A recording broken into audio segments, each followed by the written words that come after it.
I call this one Trump's ugly tax law because I want to show you how ugly that new law is. The very opposite of big and beautiful. It is really a testament to how far and how badly the American system has fallen when it comes to anything remotely like tax fairness. Mr. Trump didn't invest what's going on. He's only the latest with his Republican dominance of the two houses of Congress in pushing through the burden of taxes being shifted yet again from the rich corporations and those individuals they make rich, off of them and onto all the rest of us, the middle class, the working class, the poor, whatever it is you want to call them. And this latest bill does that even worse than before. And that ugliness, because that's what it is, it's ugly to treat people in this way, especially after we've had 40 to 50 years of a massive redistribution of wealth from the bottom and the middle to those at the top.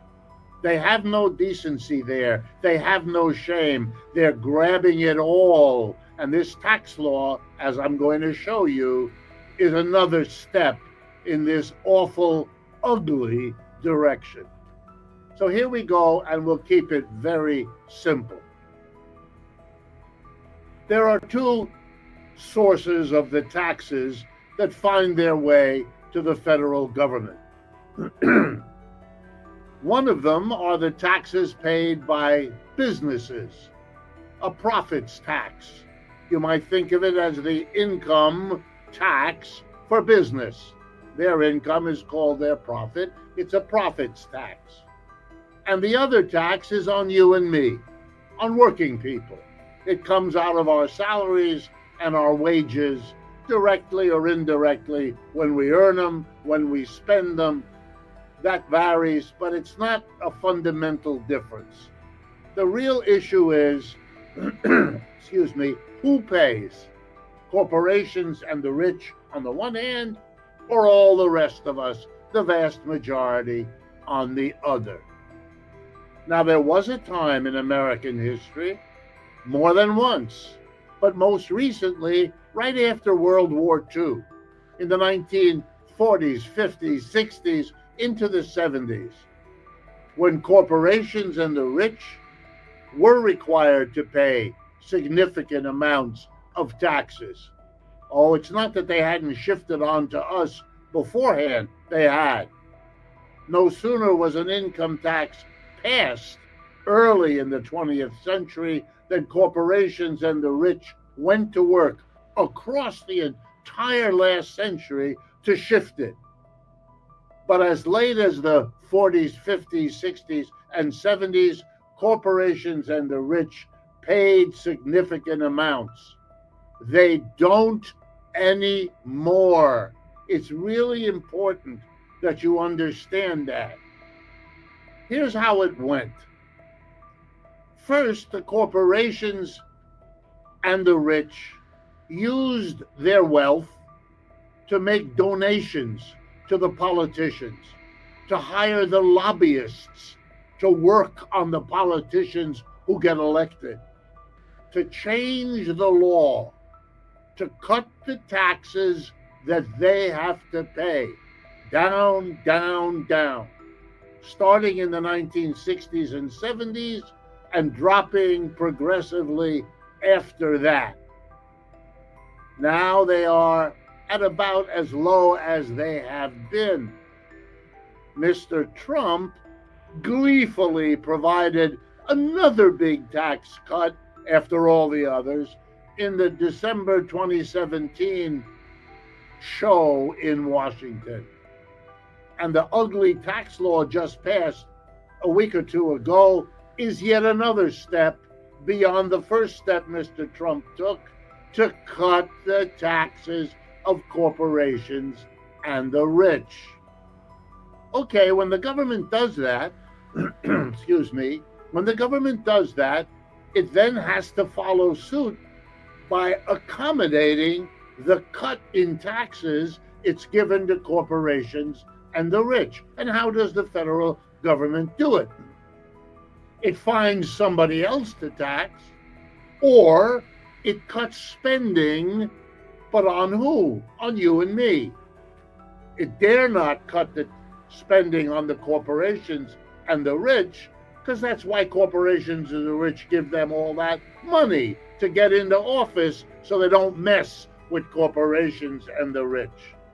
So over the years, the taxes on us somehow find a way of going up, whereas the taxes on corporations and the rich go down.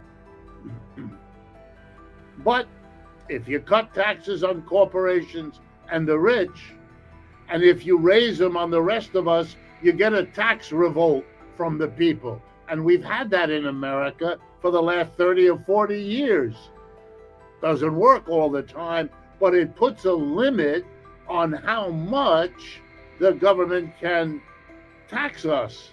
We're not willing, and that's a good thing about us, we're not willing to sit there and be patsies as the corporations and the rich get one humongous tax cut after another. So now the government has limits. It can't cut on us, the people. It can't get more taxes out of us, the people. So what does it do? First defense, and that's becoming enormous now, is to borrow money. That way the government doesn't have to tax the corporations and the rich, and it doesn't raise our taxes as much as might provoke a revolt, and it solves the problem by borrowing. And as I have tried to stress so many times, you can understand high finance when I tell you simply, who do the government borrow from? And the answer is corporations and the rich. Why? Because they don't have to pay taxes and can use the money they were going to pay to the government if they were taxed fairly to instead give the government a loan. If you're rich or a corporation, this is called a no-brainer. Instead of being taxed, the government comes, takes your money, like happens to you and me. No, instead, the government doesn't tax you and instead comes a little later and borrows the money from you, promising to pay it back in a year or 2 or 5, and paying you interest in the meanwhile every year. But now we've reached so bad a point in our economy, in our capitalism gone screwy, that the rich people are now not as willing as they used to be to play this game, to lend money to the over-borrowing federal government. That's why the credit agencies, Standard & Poor, Moody's, and Fitch's, have lowered the credit rating of the United States below AAA, what some other countries get. It's not as safe to lend to the United States. Why? Because it has borrowed so much. And why is that? Because corporations and the rich use their politicians, the ones they donate to and own, to make sure they don't have to pay. And they're happy to borrow, but not so happy now because the government is so deeply in debt that they don't want to lend the way they used to. Now the government is stuck. What is it going to do? And the answer is it's going to find people that the Republican Party doesn't like. And it's going to find a way to tax them. And that's what's interesting about the new big Trump ugly tax law. Let's take a look. The tariff. The tariffs are the big thing that's new in the world of the government's taxing. But of course, it really isn't new. Tariffs have been part of American history from the beginning. But tariffs are now important because it's the only way left for the government to raise some money. And let's see who will end up paying it. A tariff is a tax on goods that are brought in to the United States.